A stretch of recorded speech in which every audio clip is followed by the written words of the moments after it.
Oh, what up? Ah, mag-aalas 6 na. 5:30 kung di ako nagkakamali. Um, 5:30 ng hapon, no, mag-aalas 6 na ng gabi. Kasi hindi ako nakapag-walking kasi nakita nyo naman yung in-upload ko na kanina bago tong video na to. Namalengke kami ni Julia.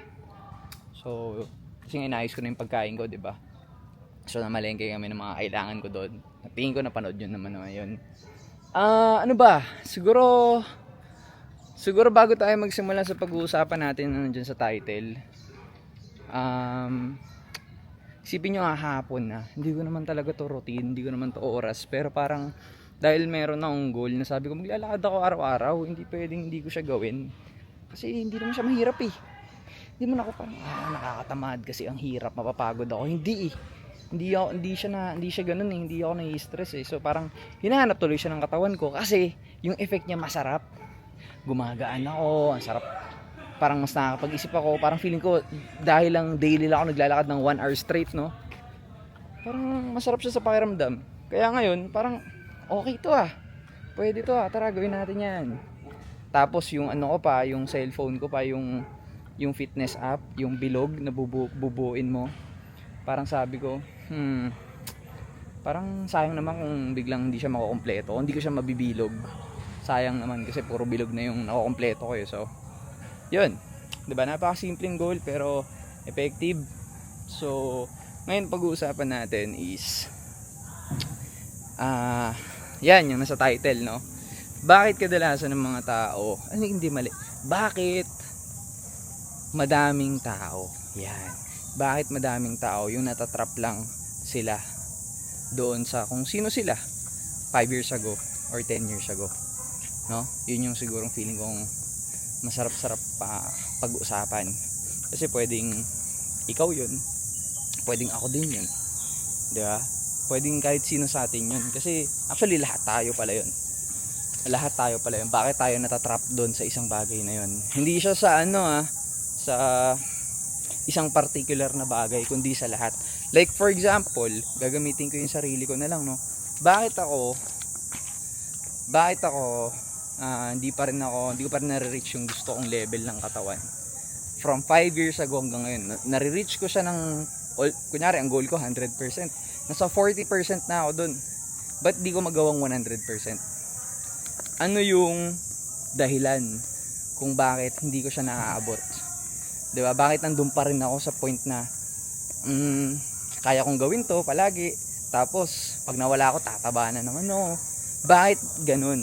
So, mag-self tayo, evaluate kung bakit ganun, no? Parang okay na topic 'yun. So, pwedeng take nun sa akin ganun. Pwede namang bakit madaming nangangarap na ayoko na mag-corporate, ayoko na ng ganito. Ayoko ng ko ngayon, trip ko ngayon. Bakit nandun pa din? So, kung pag-uusapan natin siya, ang nakikita ko talaga, ba't yung camera parang wobbly no? Pag-uusapan natin siya is feeling ko kailangan aware ka. Number 1, no? Kailangan aware ka kung bakit ganun. Ba't ganun yung sistema mo, bakit ganun. Kasi kung hindi ka aware, ibig sabihin, kontento ka. 'Di ba? Ibig sabihin, kontento ka doon sa posisyon mong 'yon, na okay lang sa iyo. Ibig sabihin, wala kang ambisyon na magbago doon, no? Yun yung number 1 doon. Ngayon, pwede rin namang may ambisyon ka. Pero hahanapin mo ngayon. Parang example, no, may ambisyon kang itigil ang sigarilyo. Okay? May ambisyon ka. Okay, sige, check, meron ka, nasa isip mo siya. So, ibig sabihin, kung nasa iyo yung ambisyon na yun, okay ka kahit pa paano. Kasi, kahit di mo pa siya nagagawa, at least nandun siya. Ngayon, yung second naman, is, gaano ka naman, ka-determinado, na alisan yung posisyon na yun. 'Di ba? Na, for example, sa katawan, no? Okay, naisip ko, balang araw, gusto ko ganito katawan ko. 'Di ba? 30s ka na. Early 30s ka na. Na parang sinasabi ko, 25 pa lang ako eh. Gusto ko ma-reach ganito balang araw. Kailan pa? So dapat determinado ka na ito talaga, gagawin ko na talaga to. So yun yung step 2, no? So kaya natatrap yung mga tao doon kasi una, hindi talaga sila trap, di ba?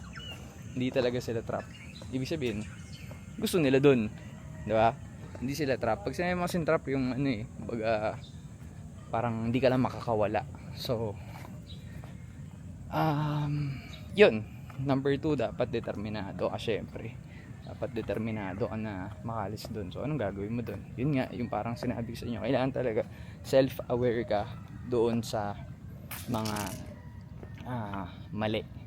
Yun yung number 1. Bakit ganito? Dapat i-analyze mo talaga siya. Hindi pwedeng susolusyonan mo siya ng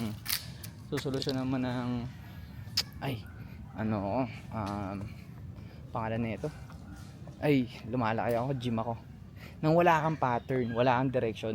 Pwede mo siya magawa, pero sabihin ko sa'yo, baka hindi ka tumagalaw, hindi mo talaga ma-reach yung goal mo. Kasi hindi siya nandito eh. Nandito lang siya sa puso mo eh. Nasa will mo lang siya na gagawin ko to, gagawin ko yan. Pero wala ka talagang maayos sa blueprint or format kung paano mo siya i-execute. So siguro kung isa lang yung ginagol mo, naniniwala ako dun. Kung isa yung ginagol mo, kaya yun. Bigyan kita ng ng example. Diba sabi ko sa inyo, yung ako naman, kung sinusundan nyo to, meron akong 3 minamaster, no? Kung sinusundan nyo yung page ko or yung channel ko, meron ako dito sa buong content na itong page na to. Yung 3 kong minamaster is yung 3 gusto kong maging mataas, yung kumbaga nasa level 99 ako sa lahat na yun. Diba? Hindi naman yung God mode, no, na level, no, pero gusto ko yung 3 level na yon is andyan yung ano bang tawag dito? Andyan yung finances, no? Gusto ko okay yung finances, na habang sinasabay mo doon magkakaroon ka ng maayos na health, diba? So 2 na yun. Tapos yung pangatlo, yung pinaka-3 gusto kong masterin is family and relationships, no? Yun yung 3 na gusto kong masterin, diba? Pero kung isa lang, siguro di mo na kailangan ng blueprint o ano eh. Kung isa lang, yun. Diba? Kunyari, may 8 to 5 ka, 8 to 5, trabaho dyan. Pag uwi mo, hindi mo na iisipin yung trabaho mo, diba? O, hindi mo na iniisip yun. O, gym ka na lang, huwag ka na mag-isip ng iba, yun na lang. O, gym ka lang, pang. Pero pag 3 gusto mong masterin, dapat lahat nasa utak mo yan. Anong example na yun, no? So for example, pagdating naman sa finances yung inaayos mo, diba? Finances yung inaayos mo, may pamilya ka nito. So sa finances mo, inaayos mo siya, nakahanap ka ng side hustle, ganito, ganyan. Ngayon, habang sobrang focus ka sa pag-aayos ng finances mo, nakahanap ka na, kumikita ka na ng sa work mo, meron kang sa day job mo, meron kang 30,000, tapos sa side hustle mo nakakakuha ka pa ng 15,000. So okay, nice. Pero sa sobrang focus mo dun, nahihila mo pababa yung ibang department. Like yung fitness and health, bumabagsak siya kasi hindi mo alam yung parang gym lang ako, okay na yan. Nahihila yung department naman na ng families and relationship. Hindi mo na nakikita yung nanay mo, or hindi mo na siya iniisip eh, di ba? So ngayon parang yung asawa mo parang di kayo okay kasi lagi kang galit, kakagawa mo ng pera, di mo na rin siya na ilalabas, di mo siya i-date. So dito sa channel na to, yun yung parang gusto kong i-talk about and gusto kong ipakita sa inyo na yun yung minamaster ko dito, yung 3 yun. Siguro kung meron man ako hindi nabanggit, no, na parang paano yung Jow, paano yung ganito, hindi mo to na siguro hindi ko lang siya naisip this moment, no. Malamang lahat naman ng aspect ng pagpapaganda, nandun tayo, hindi naman tayo sa papapangit eh, di ba? Kasi naranasan ko yan, na masasabi ko yung 18 to 20, kailan ba nagtrabaho? 20, 21, 22, 23, 24. So sabihin natin 20 to 24 years old ko, kasi 25 ako naging negosyante. 18 to 24 ko, masasabi ko na na-stuck ako doon sa isang sistema na nandun lang ako, na lost talaga ako. Kaya ako may manonood nito na 18 years old to 24, most probably, ang laking tulong ko sa inyo. Sabihin sa inyo, kunyari lost ka, hindi mo talaga alam. Kunyari ako, only child ako, masabi ko pang lumaki akong walang role model talaga. O baka magalit yung mga mag-anak ko, no? Hindi, pero seryoso, walang nagturo sa akin, like even kuya, or wala akong ganun eh. No? So ako pwede nyo na akong tignan as ganito na parang, kahit mas matanda kayo sa akin pwede nyo tignan na, okay, kakapakinig ko kay Jao. Meron palang mga ganitong department na hindi ko napapansin kasi iniisip ko lang puro finances. 'Di ba? Kasi at the end of the day, pagdating ng panahon, ano bang magmamatter? Sige, pera all the way naman na 'yun eh. 'Di ba? Pero ano bang magmamatter pag 70 ka na? Pag 80 ka, 90, ano ba nagmamatter? 'Di ba health? 'Di ba? Paano mo i-enjoyin lahat 'yan? Sa kaduluduluhan, no? 50 years old ka, sige, humasel ka, ganito, ito yung mga pangarap mo, ito yung mga gusto mo. Pero during your 20s and 30s and 40s, hindi mo inaayos yung sarili mo, binubugbog mo, pinupuyat mo. So bumabagsak ka dun sa department na yun. So dapat you think like a king. Natangina, pag nakuha ko tong imperyong to, pag nakuha ko tong gusto kong makuha, dapat okay pa din ako.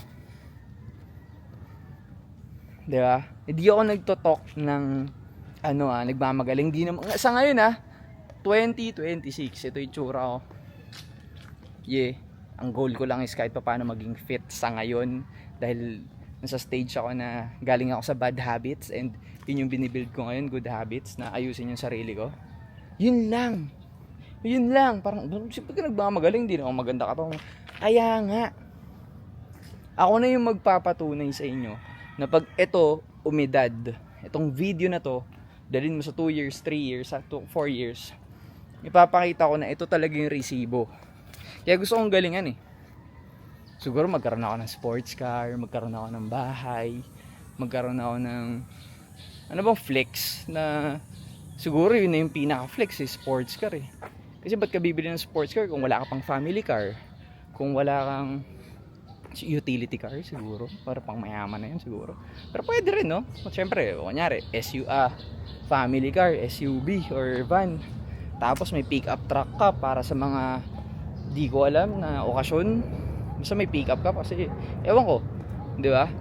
So pag may sports car ka, parang yun yung flex. Kasi hindi ka naman bibili ng sports car kung bahay mo sakto lang ewan ko, sa akin lang to siguro hindi, akin lang yun, hindi yung para sa lahat.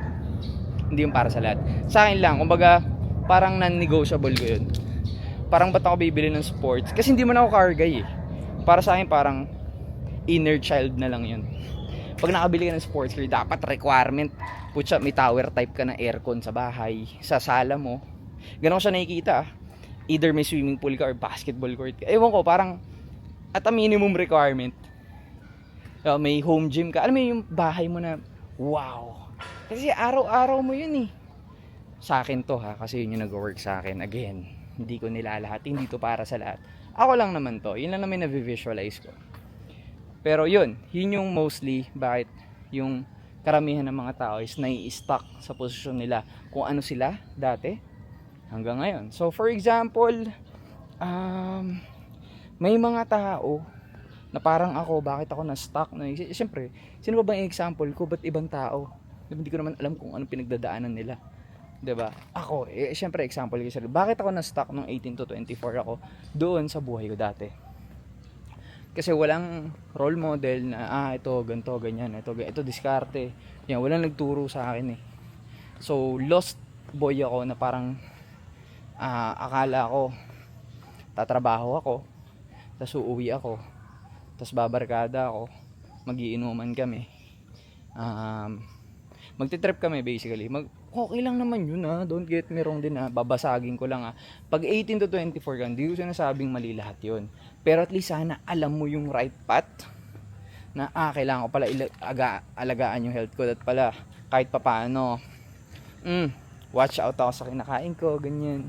Diba? Kung baga balance Ako kasi nun wala Kayo ba? Kamusta ba kayo nun? Talagang din ba? Rambulan. Kasi ako saan ako hindi ako magiging mahigpit sa pagkain. Pero at least, okay, sige, pwede kang kumain. Pero at least, siguro fast food tayo Sabado, Linggo. Gets nyo? Monday to Friday, ulam bahay na, healthy food kahit pa paano. Fast food tayo Sabado Linggo, walang bawal. Yan na naman, oily, walang ganun. Walang ganun, corny yun. Pero at least balance eh.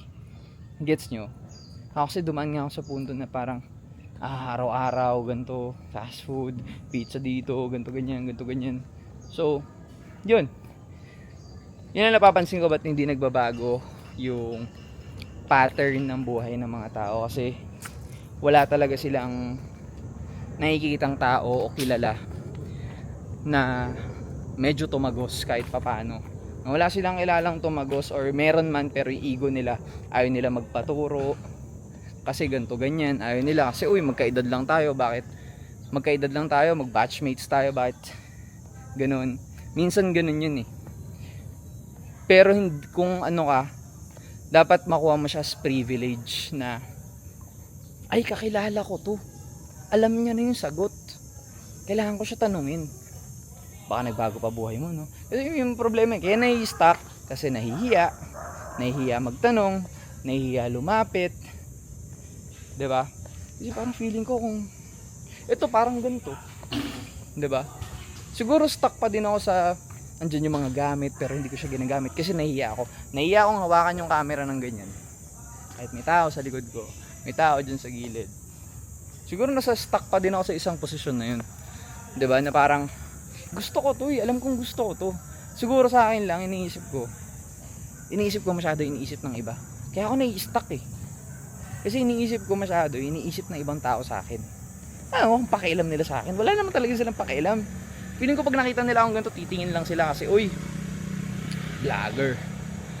O tapos yun lang eh, wala naman eh, 'di ba? Kaya feeling ko nai-stuck, feeling ko alas 6 na. Kasi ayun si Kuya Guard, parang susunduin niya na ako. Ayun nakita niyo ba yung posisyon niya? Parang haharangin niya ako na ops, bawal ka na maglakad. Pero naka 17 minutes tayo, tapos pwede pa ako maglakad dyan, no? Wala naman tao, ako na lang yung last. So anyway, ayun, yun yung nakikita ko bakit stuck yung mga tao talaga. Number 1, okay lang din sa kanila yun, so hindi sila stuck ha. Pag okay lang sa kanila yun, kontento sila doon, okay na yun, diba? Kaya sabi ko itong mga video, hindi rin talaga to para sa lahat eh, diba? Actually lahat naman hindi talaga para sa lahat, 'di ba? Kaya may tinatawag ito na lang sa example ng ganito May mga Chip, okay na Chip? Alas 6 na. Alas 6 na pala. Lock mo na boss. Thank you. Yan. Hindi pa tayo tapos. Hindi pa tayo tapos. Ito, lalakarin ko yan pabalik-balik. Yun gusto ko dito sa subdivision namin. Tayo ng lawak kita mo to? Sasakyan na yan. Kahit mag double park ka dyan, putya, kasya pa din truck dyan. O magsalubong pa yan. Ang maganda dito sa mga street dito eh, lalawak. Anyway, balik tayo. So yun yung nakikita ko bakit nai-stuck yung mga tao, no? Kasi nahihiya sila. Kaya sabi ko, feeling ko kung nahihiya ako, feeling ko ako 100% sure ako nung nagsimula ako mag live selling at magbenta ng ukay, sa lahat ng kakilala ko, kaibigan ko, kamag-anak ko, parang ba't yung ginagawa yan? Meron yun hindi ko nila lahat, pero yung iba kasi syempre hindi naman bukas yung isip na parang, anong ginagawa mo, diba office ka, corporate work ka, diba? Parang diba ganito? Nung ginawa ko yun, gusto ko lang gawin yun, diba? Pero ako naniniwala ko may mga taong ano yan, kung isipin mo, ito account manager, yun yung work mo, tapos kunyari yun work niya nung nang-judge, ako yun work ko talaga yun, pero sabihin na natin ibang tao yun yung posisyon nila, no? Account manager. Okay, so account manager sa opisina ko, no? Channel sales executive, ako din yan, 'di ba? Isipin mo, parang isipin nila ang ginagawa nito, nakaharap sa camera, tapos nagbebenta sa Facebook, tapos nagbebenta ng damit, ukay. Yun na yung solusyon dun yun na yung answer sa topic natin bakit sila nai-stuck. Kasi una pa lang, minsan, ang baba na agad ng tingin nila sa mga hustlers. Magbenta ka ng taho. There's something wrong with you. Tapos titignan mo dun, parang fuck. Di ba? Parang ito yung income na dapat inaano natin sa Pinoy. Actually sa atin kasi, feeling ko meron talagang ganun na parang, kasi di ba mayroong mga tier yan. May mga tier like, kapag nasa minimum wage ka, medyo nasa bottom tier ka talaga ng food chain kasi nga fuck, paano ka aalis doon, 'di ba? Hindi naman ganoon kadaling umangat 'yun. Minimum is minimum. Like for example, nagtatrabaho sa McDonald's, kailangan sa 20 kayo doon, isa yung magiging supervisor or manager, 'di ba? So yun yung parang hindi siya madali bago mo makuha yung ganung tanggal sa minimum wage. So having said that, kapag ang sahod mo is mas mataas sa minimum wage, kunyari mga 30,000, 40,000, 50,000 pesos, aminin natin o hindi, nandiyan na yung pwedeng maging mata pobre na yung mga tao sa mas mababa sa kanila. Gets nyo? Doon na papasok yun. Doon na papasok yung mga magmamata pobre. Kasi parang akala nila mas higher being na sila, ganyan. Ako hindi ako naniniwala dun eh. Parang ewan ko, siguro sobrang westernized ko lang din talaga. Hindi ako masyadong parang kung may options lang ako eh. Parang alam mo yun, parang yun yung sinasabi ko sa sarili ko. Siguro kung meron talaga akong option nung una nung pangalawang punta ko sa Amerika, dinala ako nila mama dun. Siguro may option talaga ako na doon ako sa Amerika. Gusto ko talaga doon eh. Hindi ko alam kung bakit, pero siguro yung quality of life. Yun yung pinaka gusto ko doon. Sabi nila malungkot daw, ganto ganyan. Well, kanya-kanyang take yan eh. 'Di ba? Kung feeling mo malulungkot ka, ibig sabihin, hindi ka para doon kasi hindi mo alam yung gagawin mo. Basically.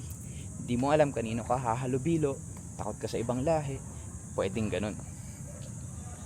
'Di ba? Kaya parang ayaw mo doon. So madaming dahilan talaga. So tipong gusto mo lumaki ng puro trip, 'di ba? Trip sa barkada, kunyari 18 years old ka, napunta ka sa US. Dito malungkot kasi walang barkada. Kasi 18 years old ka. Na barkada pa yung buhay mo. Pero pag 30 ka na at nasabi mo, bumalik ka ng Pilipinas, tinanggal mo yung buhay mo sa Amerika, bumalik ka sa Pilipinas, nakita mo, shit, mas di ko pala pagpapalit yung buhay dapat dun. Depende kasi sa sitwasyon. Kaya dapat sabi ko sa inyo, diba, nakikinig ka sa akin, gusto ko maging malawak ka, hopefully. Maging malawak ang pangunawa sa buhay-buhay. Dahil malawak talaga yan eh. Tsaka isipin nyo, minsan kapag hindi tayo malawak, minsan nagbumukhang tanga na lang tayo eh. Yun napapansin ko, pag hindi ka malawak mag-isip, yung sobrang close mo lang sa isang bagay, ito kasi yan eh. Feeling ko lang magmumukha lang tayong tanga. Kasi pwedeng yung sinasabi natin, experience natin. Pero kasi pag pinagmumukha natin parang feeling ko, ito yung tama. Ito yung point of perspective ng isang taong nandito. Iba rin yung point of perspective ng tao dito. Yes mo? Kasi iba-iba tayo ng tingin dyan eh. Kunyari, paano yung tingin ko sa buhay? In general na lang, sige. Then paano din yung tingin sa buhay ng anak ni Pacquiao? Siyempre iba na rin yung nasa ibang mundo na yun eh. Iba niya tignan yung buhay. Nasa ibang sobrang yaman na tao yun eh. Kumbaga, ibang klase pinalaki, ibang klase lahat, di ba? So yeah, ano pa? Ayun, man, yun talaga yung masasabi ko doon. Talagang kung ayaw mong ma-stuck or bakit nai-stuck yung mga tao sa kunyari 5 years na, di ba? Kasi nga hindi maayos yung mga iba't ibang department or medyo may fog yung brain eh. May fog siya na parang you live your world sa format na binigay ng society. No? Yun yung parang nakikita ko na kaya natatrap. Kasi kaya nga ang taas ng respeto ko sa mga taong influencer ba tawag din? Influencer, content creator, trapper, basta art, basta nasa ano ka, nasa creativity ka or nasa art ano ka, art something, hindi ko alam, hindi ko ma-express pero I hope you get it. Bakit? Kasi parang ganito ko siya tinitignan eh. Pag nandun ka sa point na gusto mong maiba, gusto mong may gawin, ibig sabihin iba ka. Ibig sabihin you are trying. Kahit nga wala pa sa punto na like 100,000 followers or 1 million followers, subscribers. At least kakaiba ka kasi sumusubo ka, may gusto ka. Doon pa lang yung respeto ko sa'yo, iba na eh. Di ba? Well, unless hindi lahat hindi rin siya para sa lahat. Pero yung mga taong gano'n na nagtatry, gusto nila itry na tumagos, gusto nila itry, tapos talagang nakikita mo sa kanila na gusto nila yung ginagawa nila. Di ba? Kumbaga kinakapalan nila yung mukha nila. Ito, kunyari, may nakita ako nagbablog na ganito. Wala siyang pakialam sa ibang tao. Kahit nagsasalita siya, oh. Di ba? Anong pakialam niya? Parang, fuck. Solid tong taong to, Ginagalawan niya yung pangarap niya. Ginagalawan niya talaga lahat. Di ba? So, yun yung parang, hindi to nai-stuck sa isang bagay. So, I think, hanggang dito na lang. No, hindi ko na masyadong papahabain to kasi malapit na rin ako sa bahay. Tapos, nakapaglakad na rin ako kanina. So, ayun, sana nagustuhan niyo yung topic natin ngayon kung bakit karamihan ng tao nai-stuck sa posisyon nila kung nasan para sila ngayon. Siguro maidagdag ko lang bago matapos. Kasi yun at yun pa rin ang kasama nila. Yun at yun pa rin ang kasama nila, yun at yun pa rin ang ginagawa nila. Environment ba? Kailangan mo ibahin. Kung wala dyan, kung hindi ka para dyan, alisan mo na yan. Hindi mo kailangan alisan. I mean, gumawa ka ng paraan para maabot samahan mo yung mga kaparehas mo. Diba? Nakaparehas yung gawin and all. Okay? So, yun lang. Maraming salamat.